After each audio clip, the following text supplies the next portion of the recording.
trucks that usually are not parked in our parking lot. But, so Rogers Wildlife out of Elizabethton actually got the bid for the bat removal. They did start right before the holiday. And Scott, the owner of Rogers Wildlife, told me today that they would hopefully be finishing up on their part by Friday. So the sealant has taken place. The guano is being removed, and the bats have been coned out, or cones have been set for them to go out. So it'll be a step-by-step basis for them to come back in and evaluate to make sure the bats are gone. But we have had a lot of our friends surrounding businesses that have asked for the same information, so I'm hoping that they do not need it. So, but yes, they're supposed to finish up on Friday. Okay, thank you. Oh, there's another, maybe? Yes. Do you mind if I say, okay. So Mountain People Recovery and Recovering Hearts came over to the Roby Center on December the 23rd, and they sung for our members. It was very heartwarming, and it's very much appreciated. So I just wanted to recognize them publicly and say how much we are thankful for their kindness and their generosity of coming over and sharing the Opportunities we had over the holidays? Sure. Well, I guess the first thing that we wanted to recap, I don't think we've had a meeting since then, is the treat run that the fire department did, which was very well received. It went, do we have any fire department? Yes, Alan. It went very well. There were lots of happy faces, and the treat bags were about, how many? A little over 1,000. So that went very well. And then Midnight on Main was our New Year's Eve party that we had, and it was a little chilly, but Kathy says I wasn't selling it on the news because I said it was going to be cold. But everybody bundled up. They brought their blankets, their big coats and boots, and we survived the night. We had a lot of fun. It was a good fireworks show and ball drop, and we think we had about 2,300 people in downtown. That's what Placer is telling us. And so that includes, I included the area that has Corner Garage Bar, the Gentry, that whole area. It includes the General Morgan. They had a good turnout for their event. So I think all went well. And a lot of kids. There's a lot of kids and middle school youth that were there, and there was a lot of dancing on the tabletop on Depot Street. Lots so of dancing going on. Cal and I and Christina did not dance. No, we did not dance, but we like to remind people that it is an all-ages party, which is a little bit rare for New Year's Eve because you're usually either too young to go somewhere or your parents keep you home and you think you're too old to be at home. So I think it was a nice gap filler for the preteens and even the little ones that like to dance. A lot of smiling faces. It's worth it. Yeah. Yes, thank you. I appreciate you. Hey, Butch, you got a minute? Can you come up?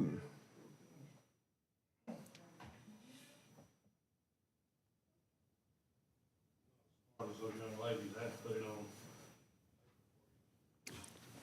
numbers. Obviously, after Christmas, we were extremely busy, but we have been busy up to the point of Christmas in the park and things of that nature. Give it to them to share. I can share. As you'll see, for the Ladies Classic,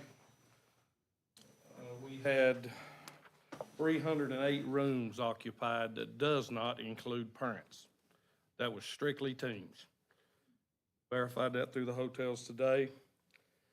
In our Andrew Johnson Bank website, to date, which has been running for 3 years, 643,317 hits.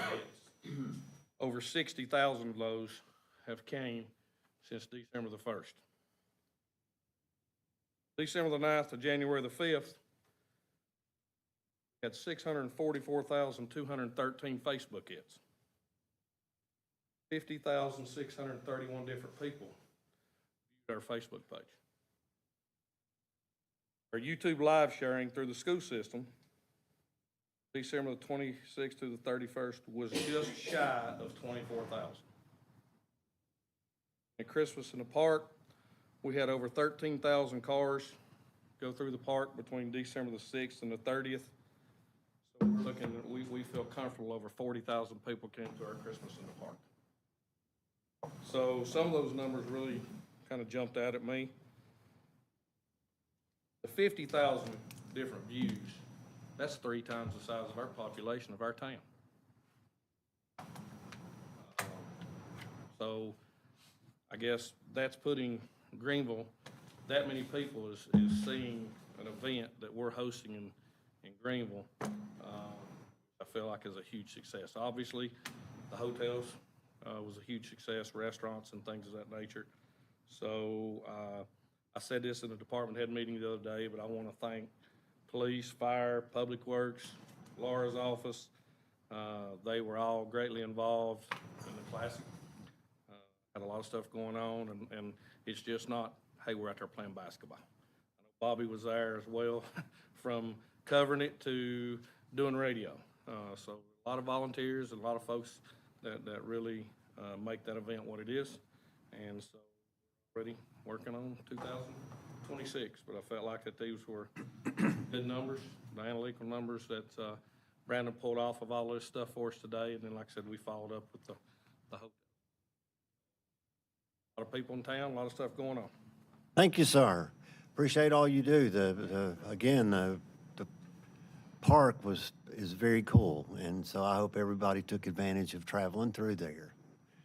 Maybe y'all may run me out of town tomorrow, but I'll get run out of town quicker for closing Christmas park if we stop playing Little League baseball. I understand.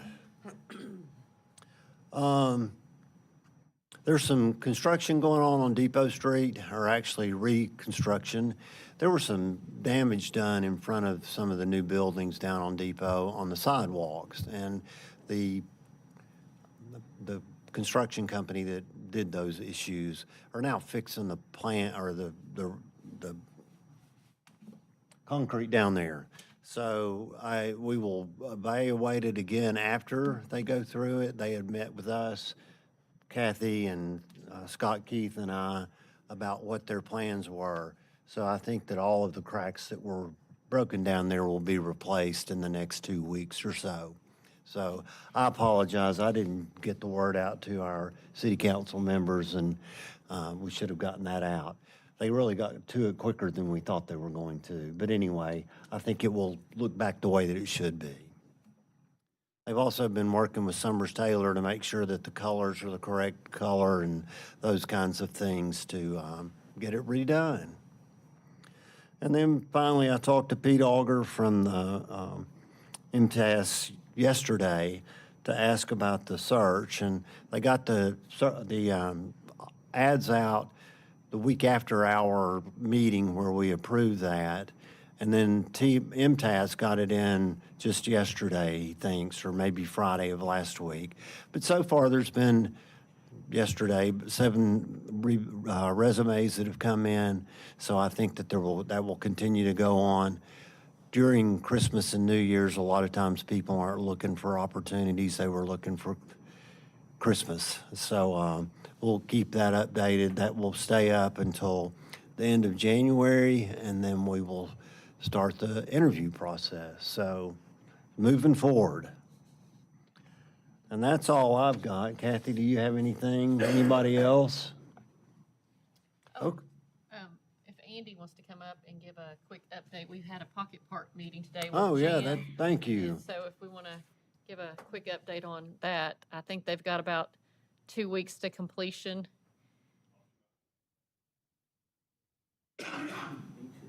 Yeah, we had a Pocket Park meeting this morning to go over everything, so they're behind schedule, but they're trying to get there. Hopefully they're laying sod tomorrow up there, and then it's just some final electrical things and some cleanup, and then that's everything but the landscaping. We've decided to wait on the landscaping until spring. We've asked them to pull that back out of the contract because there was no point putting flowers and trees in right now because there's no guarantee it was going to be successful. So everybody agreed that was probably the best plan. So hopefully it'll be up and running. We'll hopefully have power in the next day or two so we can test all the lighting and just see what we've got, and then we're going to make tweaks and go from there. The planners that are out there, are we going to take them somewhere, or? Yeah, we talked about that today, and I think the best thing at this point in time is just to to store those until closer to time of springtime, and then we'll bring those back out and properly soil them. And they're the self-watering containers, which will be a nice perk because they don't require as much watering as frequently in the hot summer months. But the benches were delivered too, so the benches are back there. They're not placed appropriately yet, but they're back there along with all the planters. It's getting much closer. So hopefully, we'll have 99% of it done within the next 2 weeks. Well, if you haven't been down there, the sidewalks are completed and the lights are up and some of the benches are out there and it looks really good. So we're hoping that we can get it open for use right away, and then all the decorative items with the plantings and the landscaping will come in the spring as soon as we're able to do it. Okay, thank you. And I think Tim Teague kind of gets lost in this. He's been pushing for this for years. Well, thank you for pushing. It is coming. It will be done soon. Thank you. Appreciate you, Andy. Okay, that's it. Okay, as far as, are there any public comments? Okay, thank you. Unfinished business, consideration to approve minutes from the regularly scheduled meeting held on December 16th, 2025. Had those sent out last week. So do I hear a motion to approve? Second? Motion and a second. Are there any additions or changes? Hearing none. All those in favor say aye. Aye. Those against, like sign. Motion carries. Item 8.1 is consideration to approve a resolution to adopt a revised fund balance policy for the town of Greenville. Laura? Hello. So we've talked about this for probably since budget last year. When the original fund balance guidance that we had was written, we were swinging with the money and swinging with the grants, and not so many large cash-funded capital projects, okay? So now, as we have finished 2025 and we're headed into FY26 is what we're in now, we do need to adjust that. The original fund balance guidance was 25 to 35, and we were 35 plus for several years. That is not the case now. We are starting to drift more toward the 20%. So I just simply, this new policy that you have in front of you does need to be adopted by resolution. And in Exhibit A, on the second page of that primarily, is basically the detail. So the unassigned is our rainy day fund. There's 5 categories in our fund balance, but this is the one that is our, if we had an emergency, for example, if we had to dip into this when we had Helene, if we needed extra cash, we could have gotten into that then. In general, budget year to budget year, we only draw this down for capital projects that are cash funded, or capital projects that have a large local grant match. We can use our fund balance for that. Otherwise, operating, it is strongly discouraged on a regular basis to use our rainy day fund to balance our budget for regular recurring operating. Bond rating agencies will tank your rating if you start doing that because it shows poor fiscal management. We've not ever done that. I don't ever want us to do that. So with that said, the comptroller requirement is 15% in that fund. The best practice is 16%. I think that just comes out to be like 3 months worth of operating for most entities. So I think the 20, no less than 20 in any given year, unless we have something that is critical to our infrastructure, we really need to do that. That's basically what this says. In any given year, 6% of our operating budget normally runs about 1.9.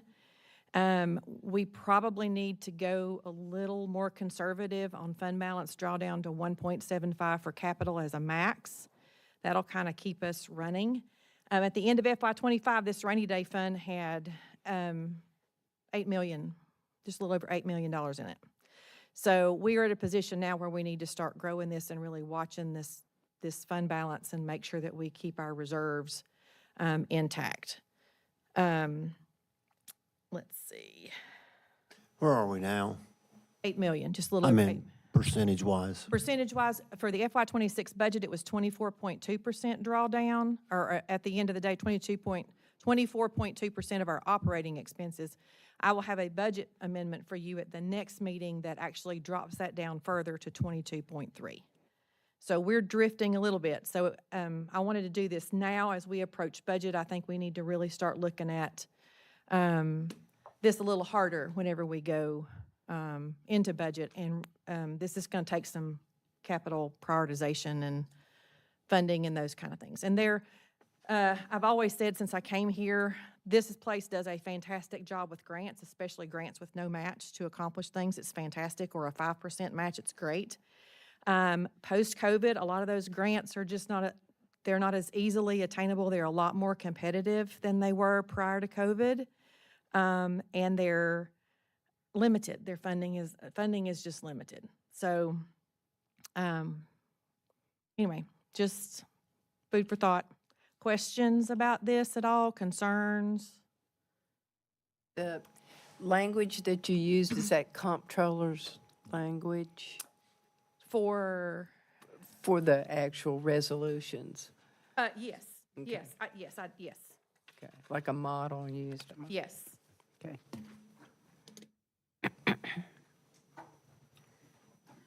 Do I hear a motion? So I'm sorry. if we're lowering our threshold, correct? Mm-hmm.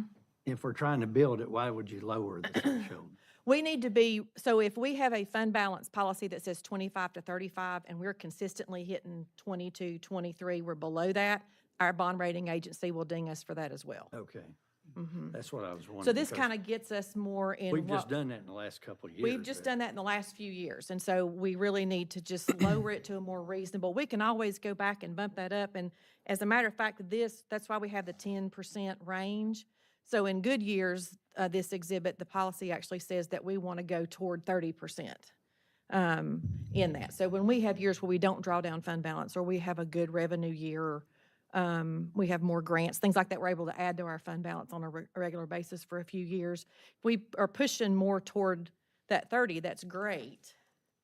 But realistically, we need to move this in the range where we're really probably going to be at for the next several years. That And point- the big ticket items that we fund cash-wise recently have been fire trucks. In the last few years, it's been fire trucks, police cars, most of it's been equipment. We have things like our share of the Eagles, the Pocket Park. I think the pickleball court, there was a small donation, but the large portion of that. Some of these grants we've had. The LPRF The local match.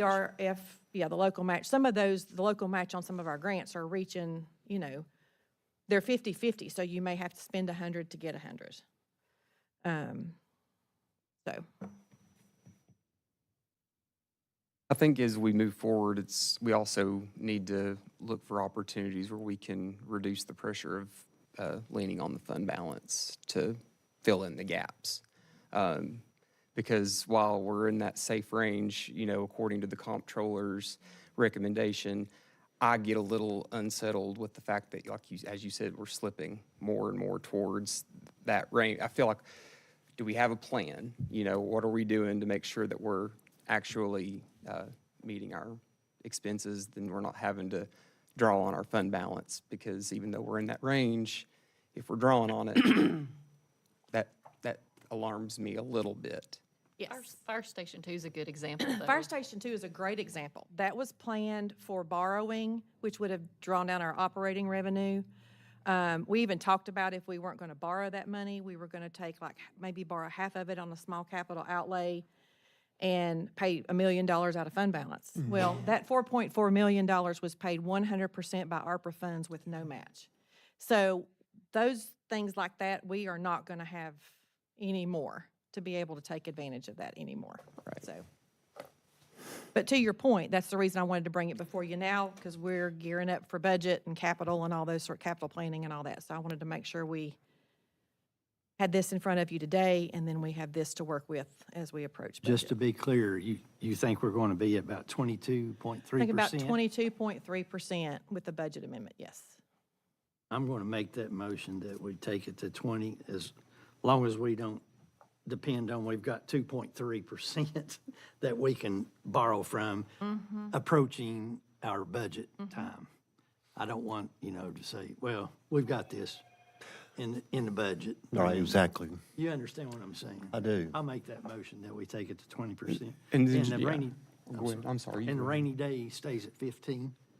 Well, Or so we're the changing minimum it. of this particular fund has to be 15. Okay. So that's what we're changing it to be a minimum of 20 for us. Because I do want that 5% cushion is huge if you had an emergency. Sort of like we did with Helene. If we were in the situation that Greene County was in, we would have had to tap into that extra 5%, so. Right. And the 6% cap, do you see that affecting our ability to address any major infrastructure needs or? I don't. In the last 5 years, garbage trucks, fire trucks, police cars have all easily 30% more in cost. Just not the Cadillac version, just what you need to do your job. And so we're going to have to really start prioritizing what we absolutely have to have versus what maybe we could float in, we've got to do that. That's our CIP, and I've told our staff, our CIP is real important this year for that reason. And then just the growth we're experiencing, too, I think, in different parts of our corporate limits are going to require more services. And so we have to think about that also. And equipment that goes with some of that stuff. Church Street, our portion of Church Street, I guess, came out. Would that be in cash? That will come, that's part of that 22. That's already built in the That's budget. gonna at the take 20 it. That's already built in our drawdown for this From the year. 24.2 to the 23 point, That's already built in. 22.3. It's already built in that. Talking with Chief Spano today, and a car that was 55,000 2 years ago is 80,000 now. Fully equipped, yes, sir. Yeah, it's crazy. So we got a motion. Is there a second? Any further discussion? All those in favor say aye. Aye. Those against, like sign. Motion carries. Thank you. Thank you. Item 8.2 is consideration to approve a resolution to adopt a tool policy for the Greenville Fire and Public Works Department. Kathy, are you going to cover that one? Alan's going to come up here too, though. Chief Shipley? And William and Scott's not here today, so I'm going to speak to part of this. We wanted to bring this resolution in front of you too, since we are looking at potentially, per your approval, adopting a policy for the mechanics that we have on staff.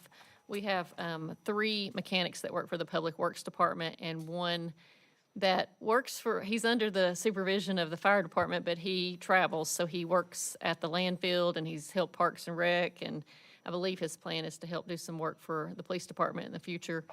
So he travels around wherever's needed, but majority of his time is spent primarily working on fire trucks. The 3 mechanics that work at Public Works primarily do work exclusively on Public Works equipment. There is one of them, I believe, that goes and helps out at the landfill as well. And so this policy's actually been in the works for quite some time. This has been going on probably since the spring, summer months. We were talking about this, especially with William and Scott early on. Because it's pretty common practice in certain municipalities that they do offer a stipend for basic tools. And the 3 mechanics that do work for Public Works have been furnishing their own basic tools to work on those pieces of heavy equipment. And then so has the mechanic that works for the fire department. So we thought that this would be a nice option for them, is to offer them a basic $25 per pay period stipend, which ends up being $650 a year. This is taxable, And then grand total for all four of those, if they're just providing their basic tools that are needed, it's less than $3,000 a year. And if the town went out and provided the tools for those mechanics, that cost would add up quite quickly because those basic tools end up costing a couple $1,000s. And when you leave it to the mechanic to supply their own tools, mechanics like to have their own certain brands that they prefer, and some of those brands get quite costly. And then it helps reduce inventory for the town in case something happens to one of the tools that they own. They would be responsible if it's broken or something, if it goes misplaced, that they will replace their own tools. And then if something happens and they for no longer were employee of the town, then, they take their tools, and it just keeps inventory a little smoother. I do know in the future, I know Alan is looking at providing some of those tools if he can, if possible. We're still working through all that, but for the time being, if there is an option to offer a stipend to offset the tools that they are providing to work on the equipment for the town, because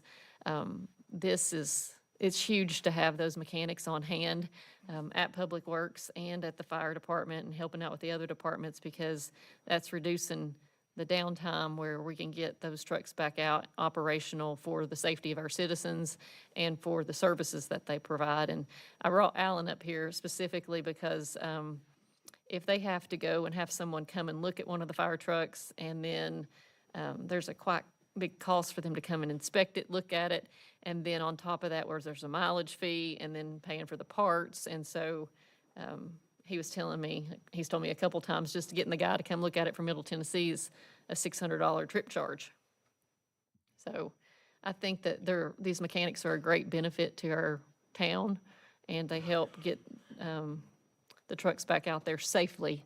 That was one of the things Alan and I were talking about yesterday, is it's been recognized that the employees feel safer knowing that the vehicles is in good shape and ready to get back out there on the road. I think you had also made a comment about one of the reviews. One of the reviews, one of the evaluations just pointed out recently that they were very thankful. They were referencing the mechanic that's been helping out with fire trucks, because they feel like that they're able to get back out there safely and meet the needs of the citizens in a timely manner. So I thought that just spoke volumes. It was just kind of odd that the timing of it. I read it over the weekend and then talked to Alan about it yesterday and the mayor.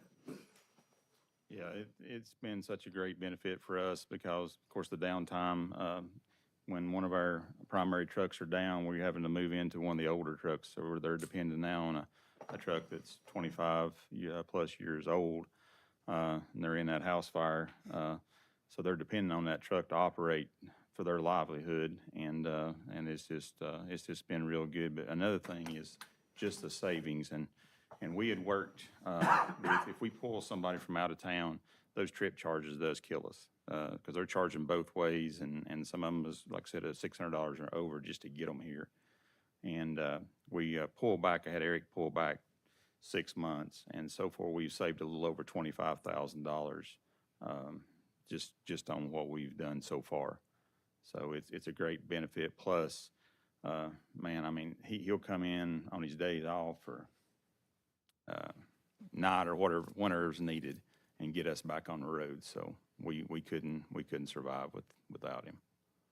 And Scott's not here to speak to this, but when we were talking about all this back in the spring and early summer months, this was pretty common, especially where he came from, and this stipend was offered to the mechanics there. And this is a pretty standard rate to offer at $25 a pay period. Some places are more, but 25 is a reasonable amount. There's standard tools. There's some specialized tools that he has that, we'd like to be able to compensate him for them that we may not use. So it doesn't benefit us to pay $4,000 for a tool that we may use once or twice a year. So if we can compensate him with these stipends, I think it would. Okay, well, we got a recommendation. Do I hear So a, we're talking about, excuse me, Mayor. no, it's okay. So we're talking about a stipend every pay period to the mechanics at $25 times 3.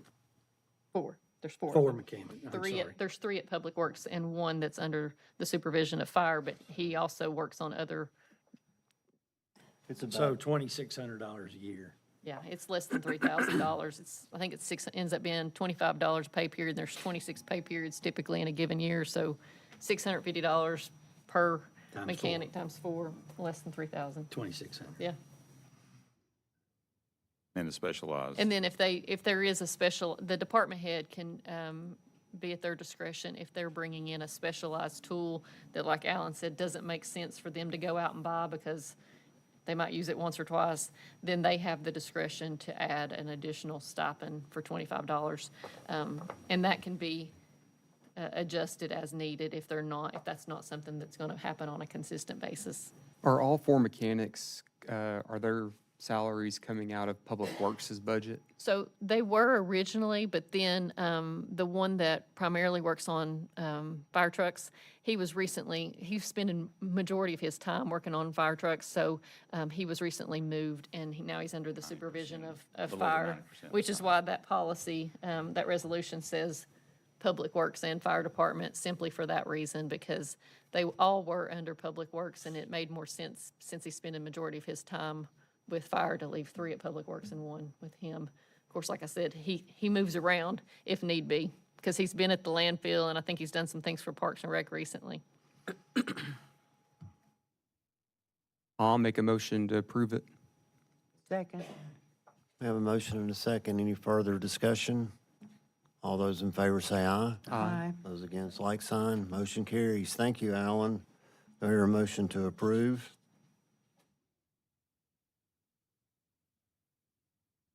We just did. Did I miss that? Yeah. You I'm called for sorry. I wasn't listening, I guess. Christina stood up and it threw you off. She's ready. Okay. I apologize. Call the meeting of the beer board. No. We got another item. We're in the RFQ 8.3. consideration 8.3. Never mind. I was wanting to get done quick. We're going pretty quick. Yes, we are. I think I may have worded this one wrong because I was in a hurry. I did this on New Year's Eve, and I had a lot on my mind that day. But it says consideration to accept RFQ for design services for Old Harmony Cemetery. I'm thinking it's supposed to say consideration to accept recommendation of, I don't know, what is it supposed to say, Kathy? That's. Is that okay? Okay. So you may remember that we brought this RFQ approval to you a couple of meetings ago.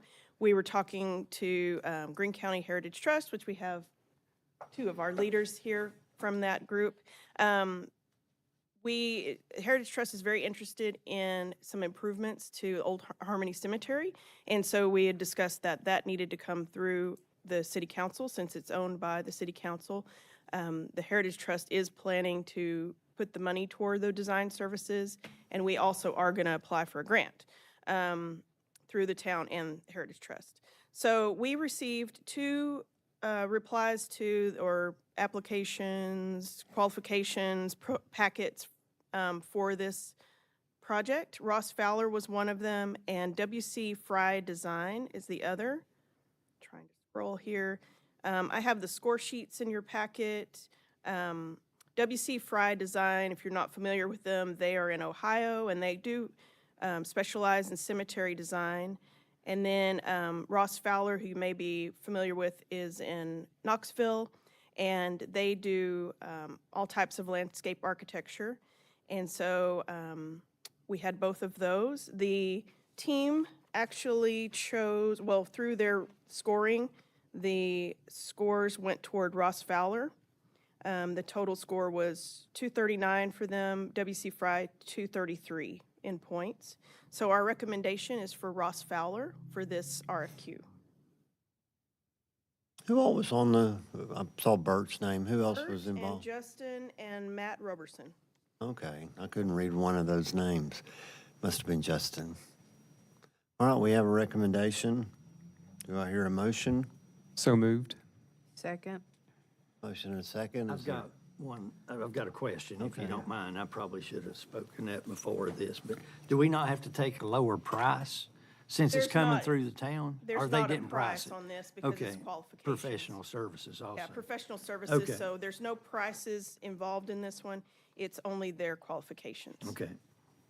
I'm good. Good Thank you. question. And the Thank you. grant that you're going to apply for is through the 250th, correct? Yeah, the Tennessee 250 grants, which the library had just received some of those. We're going to apply for that to hopefully offset some of this cost. Okay, we have a motion and a second. Is there any further discussion? All those in favor say aye. Aye. Those against, like sign. Motion carries. Is there another thing here now, or did him?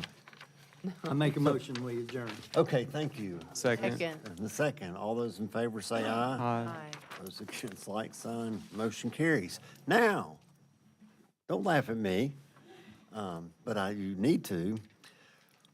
Call to order the beer board.